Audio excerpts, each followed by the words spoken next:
So hello everyone, today we will study about उत्तर मीमांसा दर्शन और वेदांत दर्शन। पर्याय ब्रह्म सूत्र, वेदांत सूत्र, शारीरिक सूत्र, शारीरिक मीमांसा, भिक्षु सूत्र, ये इसके पर्याय है। प्रवर्तक आचार्य वेद व्यास है। परिचय में क्या है, वेदांत शब्द का अर्थ है वेदों का अंत, वेदों का अंतिम भाग। वेदों के अंतिम भाग को क्या बोलते हैं, उपनिषद बोलते हैं। वेदांत दर्शन में परब्रह्म के स्वरूप का मार्मिक निरूपण किया गया है, मतलब ब्रह्म के स्वरूपों का वर्णन किया गया है। वेदांत दर्शन के आचार्य और उनके ग्रंथ वेद व्यास जो थे, उन्होंने वेदांत सूत्र की रचना की या फिर उत्तर मीमांसा सूत्र की रचना की, कुछ भी बोल सकते हो आप। वेदांत दर्शन की रचना, हाँ, तो इसके अंदर क्या है, 4 अध्याय हैं और हर अध्याय में 4 पाद हैं। और फिर इसके बाद में आता है वेदांत दर्शन के प्रमुख सिद्धांत।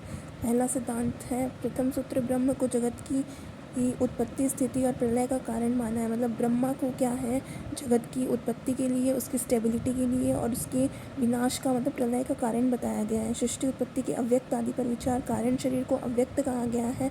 स्थूल शरीर व्यक्त होता है, अतः उसे अव्यक्त कहना उचित नहीं है।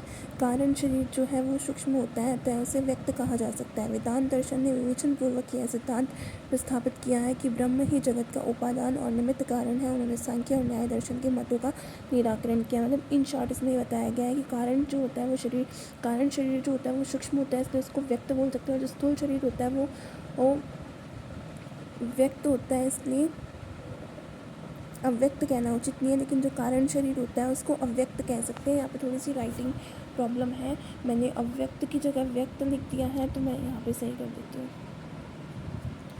अव्यक्त कहा गया है। फिर मृत्यु पश्चात जीवात्मा की स्थिति, ये जो टॉपिक है ये इंटरेस्टिंग था, इसलिए मैंने पूरा लिख दिया। श्रुति के अनुसार जब मनुष्य की मृत्यु हो जाती है तब वाणी मन में स्थित होती है और जो मन होता है वो प्राणों में स्थित होता है और प्राण जो होते हैं वो तेज में और तेज जो होता है वो परदेवता में स्थित होता है। यहाँ वाणी से समस्त इंद्रियों का ग्रहण कर लेना चाहिए। हम लोगों को प्रत्यक्ष देखते हैं कि मरने के बाद मनुष्य की जो इंद्रियाँ हैं वो काम करना बंद कर देती हैं। प्राण के निकलने के बाद जीवात्मा के साथ उसकी इंद्रियाँ भी निकल जाती हैं। तेज शब्द से सूक्ष्म भूत समुदाय का ग्रहण करना चाहिए। प्राण, इंद्रिय, मन आदि के साथ जीवात्मा पंच महाभूतों के सूक्ष्म रूप में स्थित होता है। इसी प्रकार सूक्ष्म रूप शरीर को कठोपनिषद ने रथ के नाम से संबोधित किया है। इस तरह जीवात्मा स्थूल शरीर से निकलकर सूक्ष्म शरीर में स्थित होती है और कर्म फल को भोगने के लिए परमात्मा के विधान के अनुसार दूसरे शरीर में चली जाती है। यह गति जो है वो साधारण मनुष्य की होती है। ब्रह्म देवता ब्रह्म लोक में जाते हैं, यानी ज्ञानी पुरुष जो है वो मोक्ष नाड़ी का आश्रय लेकर सूर्य की रश्मियों द्वारा सूर्य लोक में जाता है और वहाँ से ये ब्रह्म लोक में जाता है। उनका पुनर्जन्म नहीं होता है। मतलब जो ब्रह्म देवता जो होते हैं वो ब्रह्म लोक में जाते हैं और जो ज्ञानी महापुरुष जो होते हैं वो मोक्ष नाड़ी का आश्रय लेकर पहले तो सूर्य की रश्मियों द्वारा सूर्य लोक में जाते हैं और उसके बाद में वो ब्रह्म लोक में चले जाते हैं, पर उनका पुनर्जन्म नहीं होता है।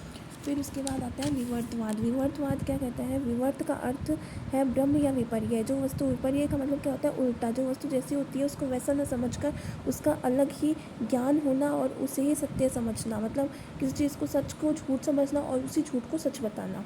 पंचीकरण सिद्धांत क्या होता है, जिस महाभूत का निर्माण होना होता है उसमें उसका तो आधा भाग होगा और बाकी के जो 4 महाभूत होंगे उनका 1/8 1/8 भाग होगा, मतलब 1/8 पार्ट होगा। प्रमाण जो है 6 प्रमाण माने हैं, प्रत्यक्ष, अनुमान, उपमान, शब्द अर्थात पत्ति और अभाव। वेदांत दर्शन और आयुर्वेद में समानता है कि वेदांत दर्शन के 6 प्रमाणों में से 4 प्रमाणों का वर्णन आयुर्वेद में भी मिलता है और पंचीकरण सिद्धांत का जो वर्णन है वो दोनों शास्त्रों में मिलता है। So thank you for watching the video, like, share and subscribe. Thank you.